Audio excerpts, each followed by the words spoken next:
Sa malalim na kagubatan ng South America, Africa at Australia, may isang nilalang na tila may sariling paraan ng pakikipag-usap. Ngunit sa likod ng kanilang makulay na balahibo at kakaibang kakayahan, may isang malaking misteryo. Paano at bakit natutong magsalita ang parot? Ang sagot ay hindi lamang nasa kanilang bibig. Ang tunay na sikreto ay nasa kanilang utak, lipunan at likas na pangangailangan na pakipag-ugnayan. Kapag sinabi natin nagsasalita ang parot, hindi ito nangangahulugan na pareho silang gumagamit ng wika tulad ng tao. Ang tao ay may language system kung saan ginagamit natin ang mga salita para magpahayag ng idea, konsepto, alaala, emosyon, pangangatwiran. Samantalang ang parot ay gumagamit ng vocal imitation at communication learning. Ang kanilang kakayahan ay tinatawag na vocal learning.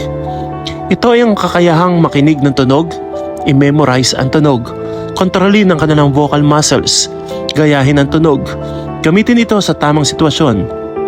Napakakaunting hayop sa mundo ang may ganitong kakayahan, kasama dito ang parrots, songbirds, hummingbirds, ilang whales at dolphins. Ang pinakamalaking sikreto ng parot ay matatagpuan sa kanilang utak. Noong pinag-aaralan ng mga sayentipiko ang utak ng parrots, nakita nila ang isang kakaibang sistema na mas komplikado kaysa sa karamihang mga ibon. Mayroon silang vocal learning pathway. Binubuo ito ng dalawang mahalagang bahagi, vocal motor region at vocal learning shell region.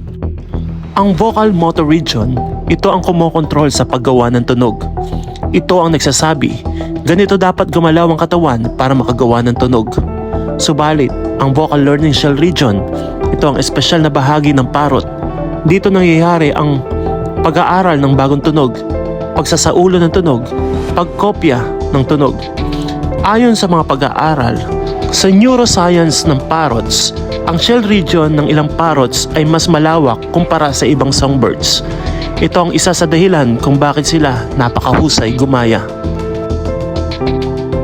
Kung ang tao ay may vocal cords, ang ibon naman ay may syrinx.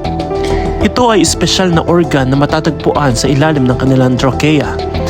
Ang syrinx ang dahilan kung bakit nakakagawa ang ibon ng napakaraming tunog, ngunit ang parot ay may dagdag na kakayahan. Fine motor control. May control sila sa syrinx muscles, paghinga, dila, tuka. Ang kanilang dila ay malaki at malakas kumpara sa ibang ibon. Ito ang tumutulong upang mabuo nila ang tunog na katulad ng hello, good morning, I love you. Ang kakayahang magsalita ay hindi ginawa para aliwin ng tao. Ito ay nagsimula bilang isang survival tool. Sa kagubatan, ang parot ay nakatira sa grupo na tinatawag na flock. Ang isang flock ay parang pamilya. Kailangan nilang makilala ang isa't isa. Kaya gumagawa sila ng contact calls, alarm calls, social calls. Ang isang parot ay may sariling pangalan o signature call. Kapag nawala siya sa grupo, ginagamit niya ang tunog upang mahanap siya ng kanyang mga kasama. Kapag ang isang parot ay inalagaan ng tao, may nangyayaring kakaiba. Ang tao ang nagiging bahagi ng kanyang flock. Para sa parot, kung ito ang tunog na aking grupo, kailangan kong matutunan ito. Kaya kapag sinabi ng owner na hello at nakita ng parot na may magandang reaksyon, ngiti, atensyon, pagkain, pakikipaglaro, natututo siya. Ang tunog na ito ay mahalaga. Ito ang tinatawag na social reinforcement. Natututo sila dahil may koneksyon ang tunog sa relasyon. Ito ang pinakamalaking tanong. Ang simpleng paggagaya ay iba sa pangunawa. Isa sa pinakamahalagang pag-aaral ay ang kay Irene Pepperbird, ang kanyang African Grey Parrot na si Alex.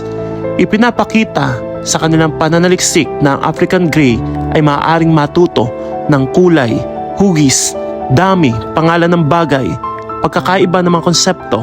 Halimbawa, hindi lamang siya inuulit ang tunog ng isang salita, maaari niyang iugnay ang salita sa isang bagay o idea. Ito ang nagbukas ng bagong pananaw tungkol sa katalinuhan ng mga ibon. Bakit mas matalino ang parot kaysa sa inaasahan natin? Sa maliit na katawan ng parot ay may napakalaking kakayahan. Ang kanilang katalinuhan ay konektado sa high neuron density. Meron silang malaking bilang ng neurons sa bahagi ng utak na may kinalaman sa pag-iisip. Ipinakita ng mga pag-aaral na ang ilang parrots ay may kakayahang katulad ng ilang primates sa problem solving at memory task. Hindi laki ng utak ang basihan ng talino, kundi ang organisasyon at koneksyon ng kanilang neurons. Kung ang parrot ay nagsasalita, hindi ibig sabihin ng gusto lamang niya ay mag-entertain. Madalas, ang pagsasalita niya ay tanda ng tiwala, pakikipag-bonding, social connection. Kaya ang pinakamahalagang paraan para matuto siya ay hindi pilitin. Ang tunay na susi ay relasyon bago training. Ang parrot na minamahal at naiintindihan ay mas bukas matuto. Sa bawat salitang binibigkas ng isang parrot, may milyong tao ng ebolusyon ang nakatago. May kwento ng kaligtasan, may kwento ng katalinuhan, at higit sa lahat, may kwento ng koneksyon.